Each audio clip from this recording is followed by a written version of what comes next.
نبينا ومولانا محمدا عبده ورسوله الذي أرسل إلى كافة الناس بشيرا ونذيرا وداعيا إلى الله بإذنه وسراجا منيرا صلى الله تعالى عليه وعلى آله وأصحابه وأزواجه وذرياته وأهل بيته وبارك وسلم تسليما كثيرا كثيرا أما بعد. بزرگوں اور دوستوں اور میرے دینی بھائیوں، فجر کی اذان کا وقت ہو رہا ہے، صرف دعا ہونی ہے، بیان کرنے کا وقت تو اب ختم ہو گیا، اور کافی رات آپ حضرات بڑے بڑے علماء سے تقریریں سنتے رہے. ہم تو طالب علم آدمی ہیں، خانقاہی لائن کے آدمی ہیں، ہمارے لیے کوئی مسئلہ نہیں ہے. میں صرف دو چھوٹی چھوٹی باتیں کہہ کر آپ کی خدمت میں دعا کرا دیتا ہوں. سب سے پہلی بات جو مجھے آپ کی خدمت میں عرض کرنا ہے وہ اس ادارے کے تعلق سے ہے جس کا قیام انشاءاللہ نماز فجر کے بعد جس کا سنگ بنیاد رکھا جائے گا.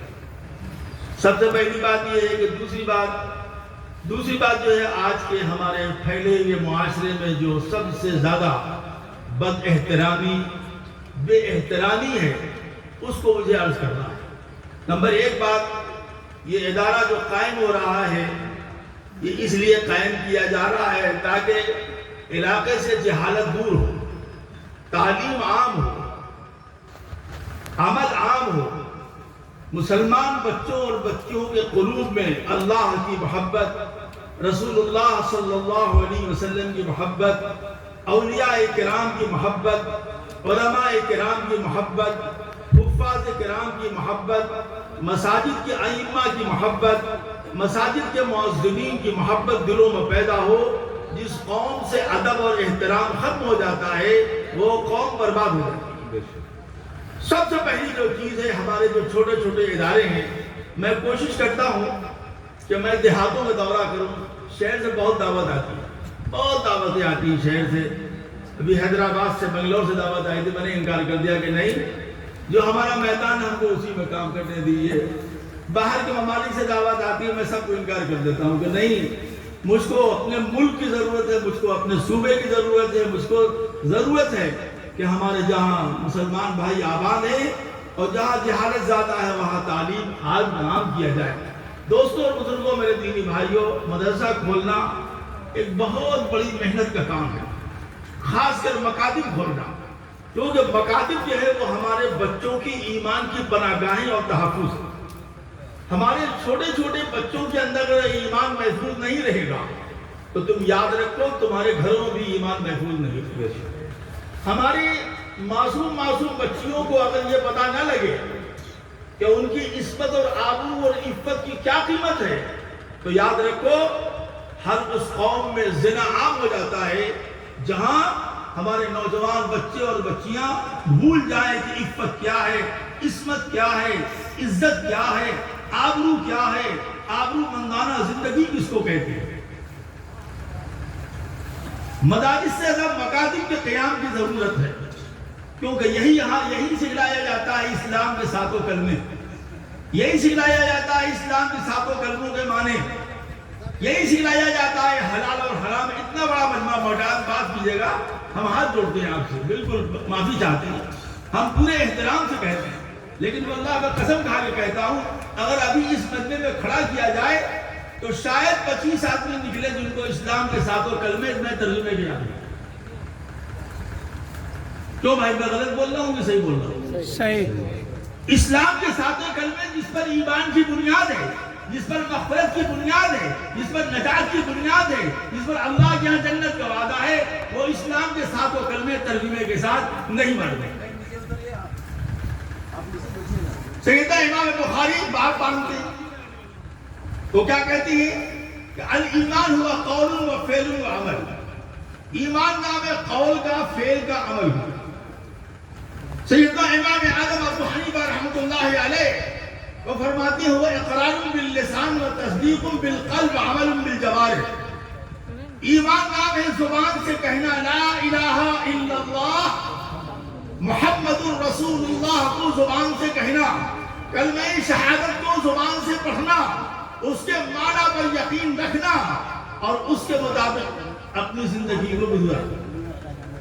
اعمال جوارے سے ہوتے ہیں، نیت ہم ہاتھ سے کرتے ہیں، زبان سے کرتے ہیں، نماز ہم ہاتھ پیر سے پڑھتے ہیں، حج ہم ہاتھ پیر سے کرتے ہیں، زکوٰۃ ہم ہاتھ سے دیتے ہیں، قرآن کی تلاوت ہم زبان سے کرتے ہیں، کسی کو نصیحت ہم زبان سے کرتے ہیں۔ تو اعمال جوارے سے اعمال کا ظہور ہوتا ہے، وہ اس وقت تک ممکن نہیں ہے جب تک قلب کے اندر تصدیق موجود ہے۔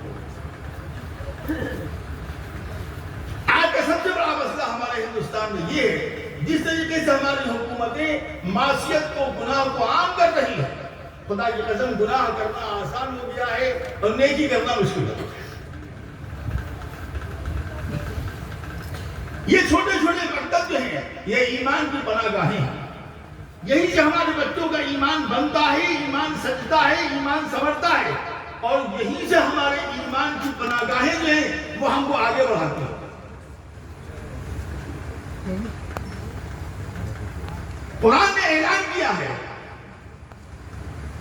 اس قرآن کے اعلان کو سن لیجیے۔ میں اپنی بات ختم کر رہا ہوں، مجھ سے بولا بھی نہیں جا رہا ہے، لیکن آپ نے بلایا ہے تو میں یہ بات آپ کے سامنے رکھتا ہوں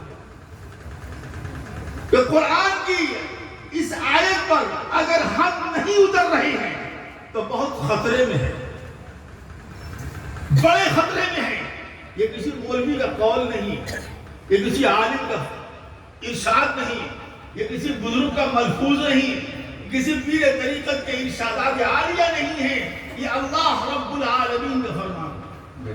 اور کس کے نام ہے؟ سیدھے آپ کے نام۔ اللہ رب العالمین کا فرمان ہے، وہ سیدھے آپ کے نام ہے۔ قرآن نے اعلان کیا انما المؤمنون الذین آمنوا باللہ ورسولہ ثم لم یرتابوا وجاہدوا باموالہم وانفسہم فی سبیل اللہ۔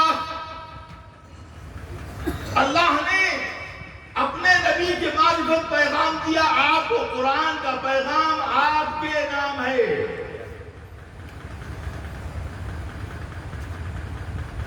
اس آئینے میں ہمیں اپنا چہرہ دیکھنا پڑے گا، اس آئینے میں ہمیں اپنے دل کو پیش کرنا پڑے گا، ہمیں سمجھنا پڑے گا کہ ہماری آخرت برباد تو نہیں ہو رہی ہے۔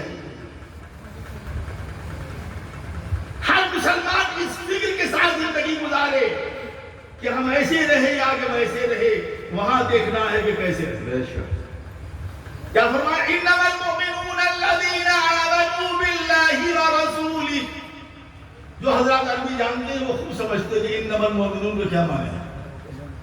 ہم آپ کو سمجھانے کے لیے سند قرآن کی زبان میں سمجھاتے ہیں کہ اللہ فرماتے ہیں کہ اللہ کے نزدیک مومن وہ لوگ ہیں، نہ دیوبند نہ بریلوی،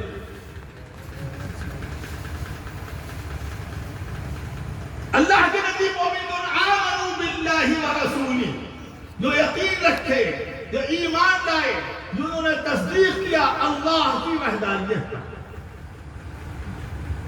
جنہوں نے تصدیق کیا رسول اللہ صلی اللہ علیہ وسلم کی رسالت پر۔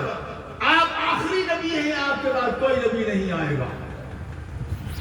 اس ایمان کو بچانے کے لیے، اس ایمان کو سجانے کے لیے، اس ایمان کو سنوارنے کے لیے وجاہدوا باموالہم وانفسہم فی سبیل اللہ، مجاہدہ کرنا پڑے گا، محنتیں کرنی پڑیں گی، قربانیاں دینی پڑیں گی، وقت کی قربانی دینی ہوگی، مال کی قربانی دینی ہوگی، جان کی قربانی دینی ہوگی، جاہ کی قربانی دینی ہوگی، عزت و آبرو کی قربانی دینی ہوگی، مال و اولاد کی قربانی دینی ہوگی، تب جا کے ایمان ہمارا بچے گا اور بنے گا۔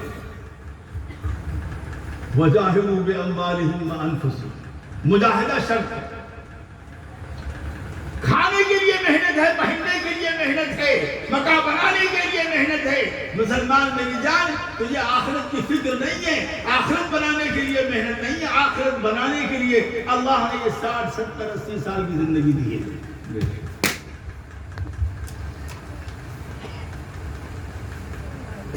ایمان سیکھو، اس سے، اس 9 برس کے بچے سے ایمان سیکھو کہ وہ جنگل میں پیدل چلا جا رہا ہے، خچر کی سواری پر اپنے وقت کا سب سے بڑا ولی حضرت عائشہ صدیقہ رضی اللہ تعالیٰ عنہ کے گود میں پلا ہوا بچہ حضرت سیدنا امام حسن بصری سفر کر رہے ہیں حج کے لیے. وہ بچہ ننگے سر ننگے پیٹ چلا جا رہا ہے. امام حسن بصری فرماتے ہیں میں نے سوچا ذرا لپک کے پوچھ تو لیں کہاں جا رہے ہو بیٹے. کہا خچر کی سواری آگے بڑھایا اور بچے کے سامنے لگایا. ہمارے نوجوان بچے سنیں اس بات کو. بیٹے کہاں جا رہے ہو؟ کہا حج کرنے جا رہے ہیں. کہا حج کرنے جا رہے ہو؟ عمر 9-10 سال کی, نہ جھولا نہ جھولی نہ کھانا نہ پانی, تم جا رہے ہو حج کرنے کے لیے. تم کو پتا ہے یہاں سے بیت اللہ کتنی دور ہے؟ ہم خچر پہ چل رہے ہیں, ابھی کم سے کم 20 سے 25 دن لگے گا ہم کو پہنچنے میں. تم پیدل کیسے چلو گے؟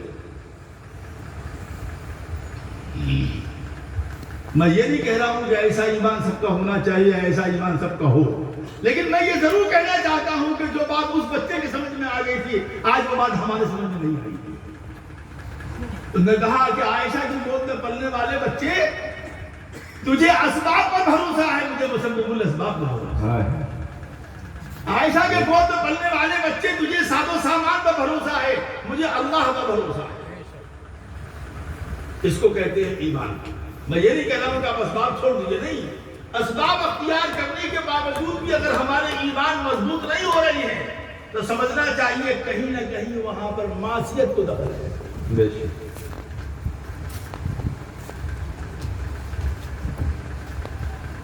لمبا قصہ ہم لوگ جانا نہیں چاہتے, لیکن امام حسن بصری فرماتے ہیں جب میں بیت اللہ کا طواف کر رہا تھا تو دیکھا کہ وہ بچہ مجھ سے آگے آگے طواف کرتا.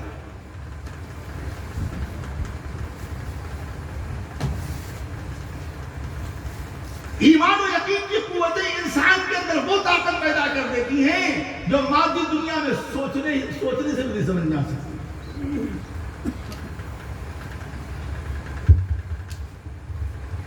یہ ایمان بنتا ہے کہاں؟ مکتبوں میں. یہ ایمان بنتا کہاں ہے؟ چھوٹے چھوٹے مدرسوں میں. یہ ایمان بنتا ہے کہاں؟ مکاتب اسلامیہ میں, مکاتب قرآنیہ میں. ابو طیالسی نے لکھا ہے کہ نبی کریم صلی اللہ علیہ وسلم فرماتے ہیں جس جگہ قرآن پڑھا جاتا ہے اس بستی پر خدا کا عذاب نہیں آتا ہے. ہمارا یقین کمزور ہے, ہمارا ایمان کمزور ہے, ہم غفلت والی زندگی گزار رہے ہیں. ایک مرتبہ بھی ہمارے دل و دماغ میں یہ بات نہیں آتی ہے کہ ہم مرنے والے ہیں, اللہ کے سامنے کھڑے ہونے والے ہیں اور اپنے ایک ایک عمل کا جواب دینے والے ہیں.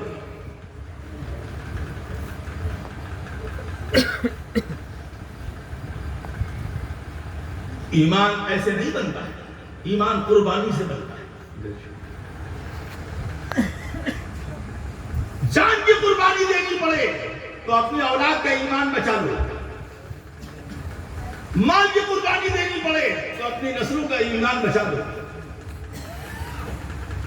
اپنی خواہشات کی قربانی دینی پڑے تو دے لو, اپنے آنے والی نسلوں کی ایمان بچاؤ.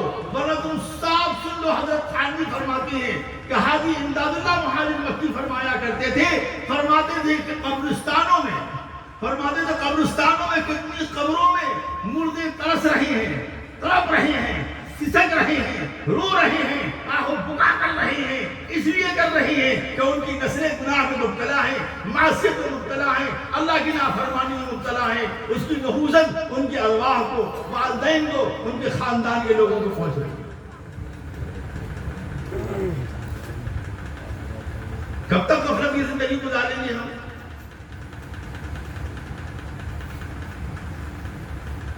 رات بھر کی جلسوں سے ہمیں کیا حاصل ہوا؟ وہ 1 لاکھ روپے جو چندہ کرا کے چلے گئے سمدانی.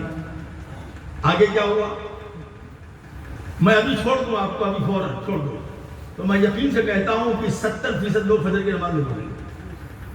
لیکن میں چھوڑنے والا نہیں ہوں, کیونکہ میں اللہ کے مجرم ہو جاؤں.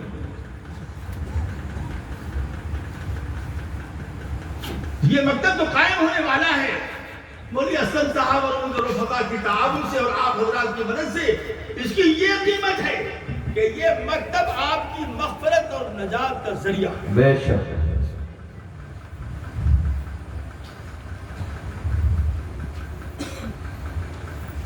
یہ آپ کی بلندی درجات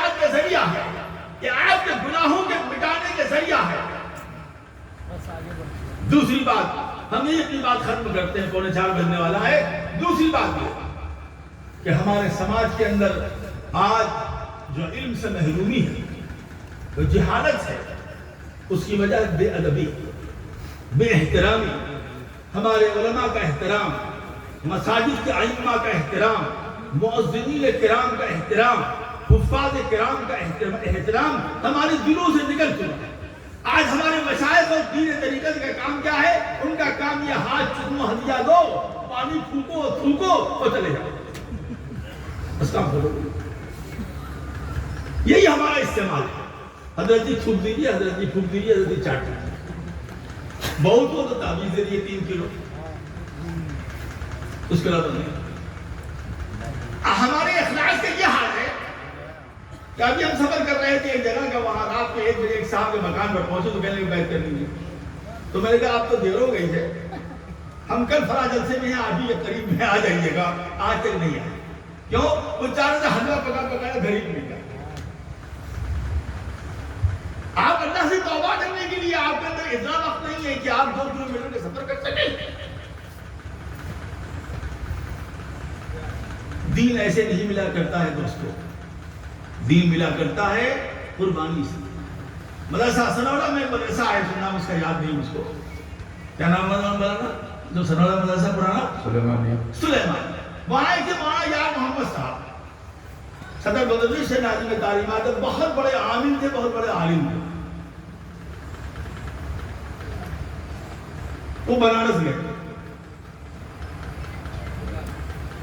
یہ میرے خیال 96 یا 97 کی بات ہے، تو ہم بالکل جوان تھے۔ مولانا 1 دن رہے، کچھ نہیں بولے، بس 2 منٹ سن لیجیے اطمینان سے بات، یہ دل رو رہا تھا۔ یہ بات ہم کل وہاں نہیں کہہ سکے تھے، جگہ کہنا بگڑے، کہنا پکڑے، بگڑے، کہنا پکڑے، وہاں کے لوگوں نے ہم کو پکڑا ہی نہیں۔ 2 دن رہے پھر کچھ نہیں بولے، 3 دن رہے پھر کچھ نہیں بولے۔ میں نے کہا حضرت آپ 3 دن سے آئے ہیں، کچھ بتا نہیں کیا بات ہے، کوئی تشریف لائیں؟ کہنے لگے کہ میں آیا ہوں آپ سے بیعت ہونے کے لیے، لیکن میں اپنے دل کو ٹٹول رہا ہوں کہ میں اتنا لمبا سفر کر کے مدرسہ چھوڑ کے آیا ہوں، میں بیعت کروں گا تو قائم رہوں گا بیعت پر کہ نہیں؟ اس کو کہتے ہیں اللہ کا خوف، اس کو کہتے ہیں آخرت کی فکر۔ جبکہ وہ حضرت جی مولانا یوسف صاحب رحمۃ اللہ علیہ سے بیعت، تو ہم نے کہا آپ کو بیعت ہونے کی ضرورت نہیں ہے، آپ اپنا کام کر رہے ہیں، لیکن وہ مانے نہیں ہوئے، 3 دن نہیں کریں گے۔ تو دوستوں بزرگوں، میں آپ سے یاد کرنا چاہتا ہوں کہ ہمارے سماج میں جو بے ادبی آ رہی ہے، یاد رکھو توہین مؤذن کفر ہے۔ قاضی ثناء اللہ پانی پتی نے لکھا ہے توہین مؤذن کفر ہے، مؤذن کی توہین کرنے والا کافر ہے، اور امام کا توہین کرنے والا کافر ہے۔ جس امام کے پیچھے ہم نماز پڑھتے ہیں، اس امام کی کیا توہین کرتے ہیں، اس کے متعلق پیچھے کیا الفاظ کہتے ہیں، سنیے تو دل خون کے آنسو ہوتا ہے۔